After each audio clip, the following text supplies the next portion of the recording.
AG ನ್ಯೂಸ್ಗೆ ಸ್ವಾಗತ.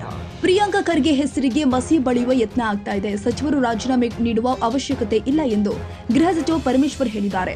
ಬೆಂಗಳೂರಲ್ಲಿ ಮಾತನಾಡಿದ ಅವರು, ಗುತ್ತಿಗೆದಾರ ಸಚಿನ್ ಸೂಸೈಡ್ ಕೇಸ್ಗೂ ಪ್ರಿಯಾಂಕಾ ಖರ್ಗೆಗೂ ಸಂಬಂಧವಿಲ್ಲ. ಇದನ್ನ ರಾಜಕೀಯ ಕಾರಣಕ್ಕೆ ಬಿಜೆಪಿ ಬಳಸಿಕೊಳ್ತಾ ಇದೆ. ಈ ಬಗ್ಗೆ ಸಿಐಡಿ ತನಿಖೆ ಮಾಡಿಸ್ತೀವಿ ಎಂದಿದ್ದಾರೆ. ಸಚಿನ್ ಆತ್ಮಹತ್ಯೆ ಪ್ರಕರಣವನ್ನ ಸಿಐಡಿ ತನಿಖೆಗೆ ವಹಿಸಲಾಗಿದೆ. ಎಲ್ಲಾ ಪ್ರಕರಣವನ್ನ ಸಿಬಿಐ ತನಿಖೆಗೆ ಕೊಡಲು ಆಗಲ್ಲ. ನಮ್ಮ ಸಿಐಡಿ ಸಮರ್ಥವಾಗಿದೆ. ಬಿಜೆಪಿ ಅನಗತ್ಯ ಗೊಂದಲ ಸೃಷ್ಟಿ ಮಾಡುವ ಕೆಲಸ ಮಾಡ್ತಾ ಇದೆ ಎಂದರು. ಬಿಜೆಪಿ ಅನಾವಶ್ಯಕ ಆಪಾದನೆ ಮಾಡಲಾಗ್ತಾ ಇದೆ. ಸಚಿನ್ ಡೆತ್ ನೋಟ್ ನಲ್ಲಿ ಪ್ರಿಯಾಂಕಾ ಖರ್ಗೆ ಹೆಸರಿಲ್ಲ. ಎಲ್ಲಾ ಕೇಸ್ಗಳನ್ನ ಸಿಬಿಐ ನೀಡಲಾಗಲ್ಲ. ಎಲ್ಲದರಲ್ಲಿಯೂ ಕೂಡ ರಾಜಕೀಯ ತರವಲ್ಲ ಎಂದು ತಿಳಿಸಿದ್ರು. ಸಕಾರಾತ್ಮಕ ಟೀಕೆಗೆ ಸ್ವಾಗತ ಇದೆ. ಎಲ್ಲದರಲ್ಲಿಯೂ ಹುಡುಕೋದು ತಪ್ಪು. ಕೇಸರಿ ನಾಯಕರು ಟೀಕೆ ಟಿಪ್ಪಣಿ ಮಾಡುವುದನ್ನ ನಿಲ್ಲಿಸಬೇಕು ಎಂದಿದ್ದಾರೆ. ನಾವು ಅವತ್ತೇ ನಾನು ಹೇಳಿದ್ದೆ, ಸಿಒಡಿಗೆ ಕೊಟ್ಟಿದ್ದೇವೆ, ಈ ಕೇಸನ್ನು ಸಿಒಡಿಗೆ ವರ್ಗಾವಣೆ ಮಾಡಿದ್ದೇವೆ ಅಂತ ಹೇಳಿದ್ದೆ. ಅವ್ರ ಕೆಲಸ ಅವ್ರು ಮಾಡ್ತಾರೆ. ಸಿಒಡಿ ತನಿಖೆ ಪ್ರಾರಂಭ ಮಾಡಿದ್ದಾರೆ. ಸತ್ಯಾಸತ್ಯತೆ ಹೊರಗಡೆ ಬರಬೇಕಲ್ಲ, ಅದಕ್ಕೆ ಪ್ರಾರಂಭ ಮಾಡಿದ್ದಾರೆ. ಆಮೇಲೆ ನಿನ್ನೆ ದಿವಸ ಏನು ಗುಲ್ಬರ್ಗಾದಲ್ಲಿ ಪ್ರಿಯಾಂಕಾ ಖರ್ಗೆ ಅವರ ಮೇಲೆ ಆರೋಪ ಮಾಡಿದ್ದಾರೆ ಭಾರತೀಯ ಜನತಾ ಪಾರ್ಟಿಯವರು, ಅದನ್ನು ಕೂಡ ನಾವು ಸಿಒಡಿಗೆ ಕೊಟ್ಟಿದ್ದೇವೆ.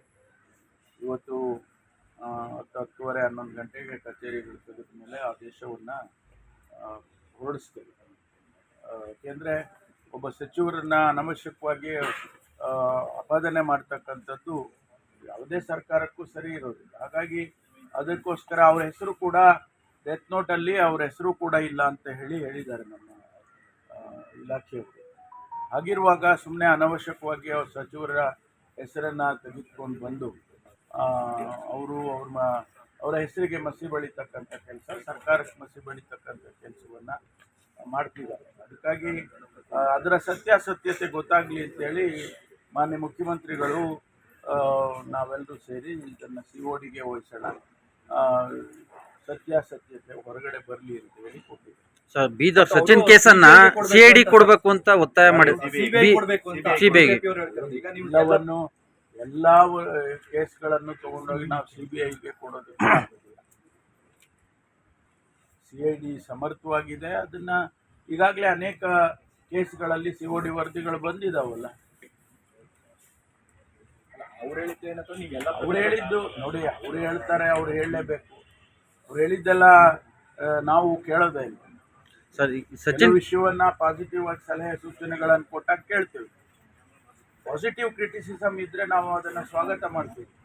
ಅನವಶ್ಯಕವಾಗಿ ಎಲ್ಲದರಲ್ಲೂ ರಾಜಕೀಯ ಮಾಡಕ್ ಹೋದ್ರೆ ನಾವು ಕೇಳ್ತೀವಿ. ಸರ್, ಈಗ ಸಚಿನ್ ಕೇಸಲ್ಲಿ ಗೃಹ ಇಲಾಖೆ ಪ್ರಾಥಮಿಕ ಮಾಹಿತಿ ಏನಿದೆ ಸರ್? ಅದೆಲ್ಲ ನಿಮಗೆ ಹೇಳಕ್ ಬರುತ್ತೆ. ಯಾಕೆಂದ್ರೆ ರಾಜಕೀಯ ನಡೀತಾ ಇದೆಯಲ್ಲ ಸರ್. ನೀವು FIR ಕಾಪಿ ಮಾಡಿ ಅಪ್ಲೈ ಮಾಡಿ ತಗೊಳ್ಳಿ, ಡೀಟೇಲ್ಸ್ ಗೊತ್ತಾಗುತ್ತೆ. ಅವ್ರಿಗೆ ಯಾರು ಇಲ್ಲ ಅಲ್ಲಿದ್ದಾರೆ ನಾನು ಹೇಳಿದ್ನಲ್ಲ, ಅದ್ರ ಬಗ್ಗೆ ನಾನು ಯಾವುದನ್ನು ಕೂಡ ಹೇಳಿಕೆಗಳನ್ನ ಕೊಡೋದಿಲ್ಲ ಅಂತ ಹೇಳಿದ್ದೇನೆ. ತನಿಖೆ ಆಗಲಿ, ತನಿಖೆ ಆದ ನಂತರ ಏನು ಬೇಕಾದರೂ ವರದಿ ಬಂದಾಗ ಹೇಳೋಣ. ಎಲ್ಲವನ್ನೂ ನಿಮ್ಮ ಮುಂದೆ ಹೇಳೇ ಹೇಳ್ತೀವಲ್ಲ, ಸಾರ್ವಜನಿಕವಾಗಿ ರಾಜ್ಯದ ಜನತೆ ಮುಂದೆ ಹೇಳೇ ಹೇಳ್ತೀವಿ. ಸೊ ಈಗ ಪ್ರಿಯಾಂಕಾ ಖರ್ಗೆ ರಾಜೀನಾಮೆಗೆ ಒತ್ತಾಯಿಸಿ ಬಿಜೆಪಿ ರಾಜ್ಯಾದ್ಯಂತ ಹೋರಾಟಕ್ಕೆ ಪ್ಲಾನ್ ಮಾಡ್ಕೊಂಡಿದೆ ಸರ್. ನಿನ್ನೆ ಅವರು ಮೃತ ಕುಟುಂಬದ ಮನೆಗೂ ಕೂಡ ಹೋಗಿತ್ತು ಬಿಜೆಪಿ ನಿಯೋಗ. ಪ್ರಿಯಾಂಕಾ ಖರ್ಗೆ ಅವರು ರಾಜೀನಾಮೆಯನ್ನು ಕೊಡುವಂತ ಅಗತ್ಯ ಇಲ್ಲ. ಅವರು ಸುಮ್ಮನೆ ಅನವಶ್ಯಕವಾಗಿ ಅವರ ಹೆಸರನ್ನ ತೆಗೆದುಕೊಂಡು ಬಂದು ರಾಜೀನಾಮೆ ಕೊಡಿ ಅಂತೇಳಿ ಒತ್ತಾಯ ಮಾಡ್ತಿದ್ದಾರೆ.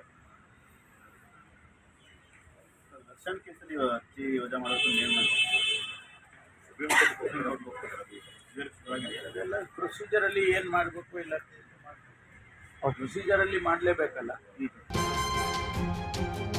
ಕನ್ನಡಿಗರ ಮೆಚ್ಚಿನ ನಿಮ್ಮ ಎಜೆ 24/7 ನ್ಯೂಸ್ ಕನ್ನಡ ವಾಹಿನಿ ಇದೀಗ ಟಿವಿಯಲ್ಲಿ ಲಭ್ಯ. ಈ ವೇಳೆ ನೋಟಿಸ್ ಕೊಟ್ಟಿದ್ರೆ ವಾಪಸ್ ತಗೋತೀವಿ. ಇವತ್ತು ವಕ್ಫ್ ಪ್ರಾಪರ್ಟಿ ಅಂತೇಳಿ ಬರ್ತದೆ ಅಂತ ಹೇಳಿದ್ರೆ ರೈತರು ಬೀದಿಗೆ ಬದಲು ಏನ್ ಮಾಡ್ಬೇಕಾಗುತ್ತೆ? ಯಾರು ವೋಟ್ ಹಾಕಲಿಲ್ಲ ಅಂದ್ರೆ ಗ್ಯಾರಂಟಿನೆಲ್ಲ ಸ್ಟಾಪ್ ಮಾಡ್ಬಿಡ್ತೀವಿ.